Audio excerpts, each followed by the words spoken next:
89 through the current, you're listening to Gary Numan live here in our studio. That is metal. And so many other bands have covered your songs, Dead Weather, Foo Fighters, Marilyn Manson. And when did you first meet Trent Reznor? He came to see us. We played a show in Baton Rouge many years ago now. It's when he was making the Fragile album. And he came out to that one and he bought a copy of that song, Metal, that he'd done a cover version of. Yeah. Which was brilliant, obviously. And it started there, really. And then, whenever he would go to London to play, we'd go and see him. And we have a mutual friend, Alan Moulder, who produces most of the Nine Inch Nails stuff. He's a really good friend of ours from England. And so it just sort of grew from that, really. And then I was asked to guest when they did the O2 show of their final, what was going to be their final shows. So I did a guest spot there with them, and then he invited me to Los Angeles to do some more with those farewell shows. And each time we just got to know each other a little bit better. Mm-hmm. When we immigrated, actually, because me and my wife have been living in Los Angeles now for about a year and a half, Trent was the first one to write a testimonial letter, saying I should be allowed to be here. So it's been great. He's been really helpful in so many ways, for a long time now. So he's a good friend. What does he like to collaborate with musically? Well, I've not done any studio work with him. You haven't? No, I'd find that a bit scary, I think. Yeah. But no, I'd love to. But no, we've talked about it, but we haven't got it together yet. The only collaboration we've done has been live. Yeah. And it's surprisingly easy, actually. We've had no trouble. He's very easy to work with, incredibly professional, and knows what he's doing, so you don't want to make mistakes around him. Right. Tell me about your tattoos. What do they mean, especially on your right arm? Tell me about those. These are my children's names. These are all in Farsi, the Persian language. Okay. And it says, if God calls your name, I would die for you. And this one's for my wife. That's my wife's name, and it says, until God takes me away. I'm not actually religious, but it's just a poetic way of saying I'm with you forever. It's beautiful. So what made you move to L.A.? Lots of reasons, really. Weather, obviously, gives you... It sounds a trivial reason, but it gives you a very different kind of life. Mm-hmm. You can do so much more with each day. My wife has wanted to live there since she was an embryo, so there was that gentle pressure. Yes. Day in, day out. Opportunity. I want to get into film music, so what better place to be? All of my children are girls, they're very young, 10, 8 and 7. And I just think they've got more opportunity from what I've seen of it, from what it was like in Britain and what it's like in California. It just seems to be that there is more opportunity for them, whatever they decide to do. And I've lived there before, so I had a certain kind of degree of comfort. I mean, I knew it a little bit, and it's felt the closest to a second home, I guess, than I've ever felt outside of England. And I'm just really happy there. I always have been.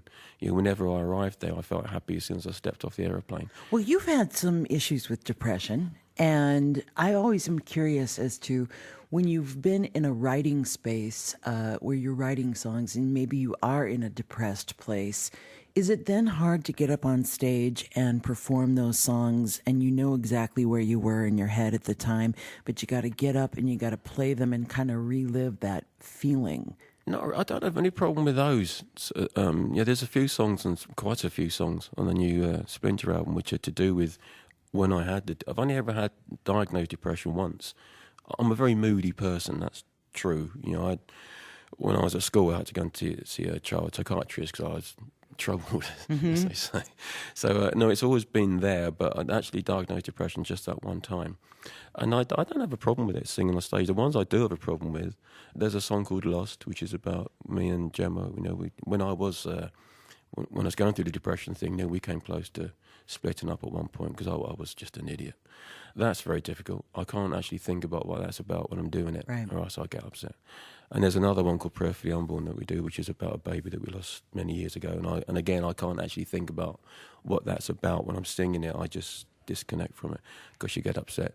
But it's more those sort of things that bother you, really. The depression is just something you get through. Right. And in a way, it gave me a huge amount of things to write about, which has ended up, giving me a really good album. So I actually don't even have a problem with it. There's a kind of silver lining and all that. Yeah.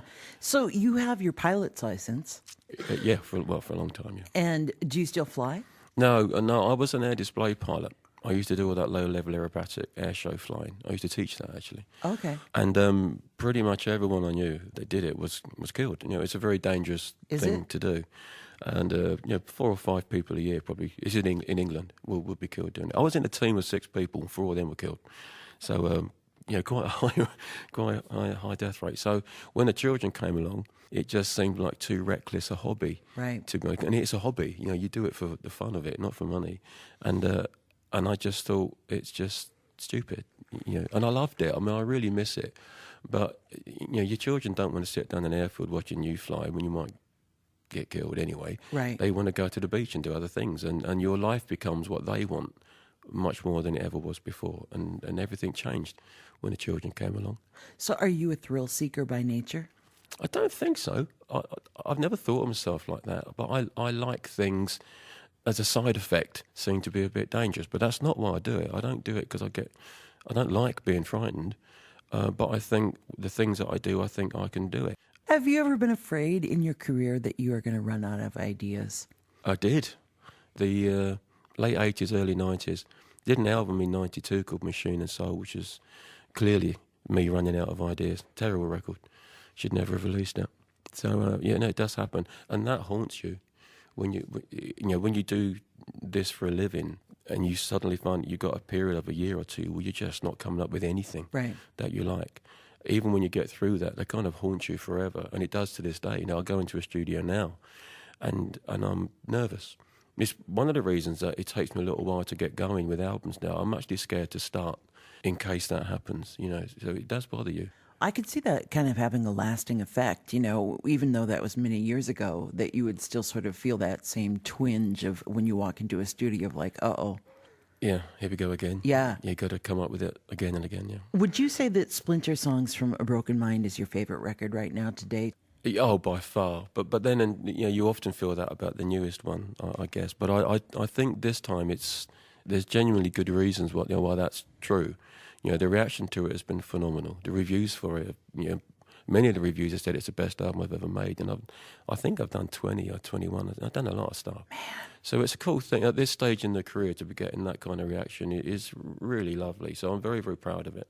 And every song on it has a connection to what happened to me and what happened to me and my wife and my family. So it feels very personal in a way that no other one ever has, to this degree anyway. So yeah, I do love it, actually. If you lived in an apartment building and you had a neighbor that lived upstairs and they were learning any instrument in the world, what would be the worst instrument for you to have to listen to them practice? An organ. As he points to drums. No, I love drums, actually. I could play them all day. If someone was just starting an instrument and you had to hear them from scratch learning it, what would just drive you up the wall? Oh, that's got to be violin. Violin. Yeah. That's a screecher. That would be that would be pretty bad, actually. Yeah. Well, we are so happy that you could come in and, best of luck on the tour, and the record is phenomenal, and I'm so glad that you're continuing on and that you're doing this and that the fans are following you and supporting you and loving what you're doing, and you're going to play one more song. Which one are you going to do? This is from the new album. It's called Love, Hurt, Bleed. I want to thank engineers Michael DeMarc and producer Derek Stevens. This is Gary Numan live in the studio on 89.3 The Current.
So